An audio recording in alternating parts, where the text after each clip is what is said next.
I'd love to make a video on Corin. Absolutely. No joke, she's likely the second physically strongest in the entirety of Victoria housekeeping, just behind Lycon. Because, mind you, we saw in her introduction her just cleaving through a train car with that weapon. And she just swings that thing with one hand. That thing is a literal buzzsaw that just shreds anything that it gets in contact with.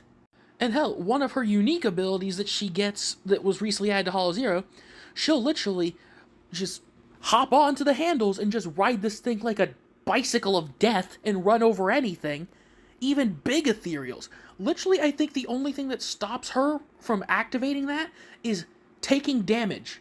I've seen videos where she just hops on and clears an entire floor before just stopping like nothing happened. I also love that, like, the screw in her head, it genuinely reminds me of like a Frankenstein aesthetic. And the fact that all of Victoria housekeeping has that kind of movie monster type of aesthetic to them. All of them have their own little movie monster trope. Rena is a ghost. Lycon is supposed to represent a werewolf. Corin, I assume, represents Frankenstein's monster. And Ellen, although she isn't a classic movie monster type of character, I assume she represents like the fear of sea life, or if more specifically, Jaws, if I had to give one.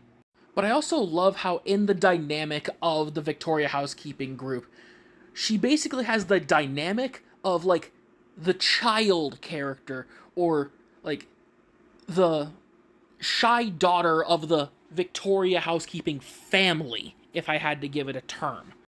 Rena and Lycon being the metaphorical mother and father, then you have Ellen pretty much being the more laid-back older sister of the family dynamic.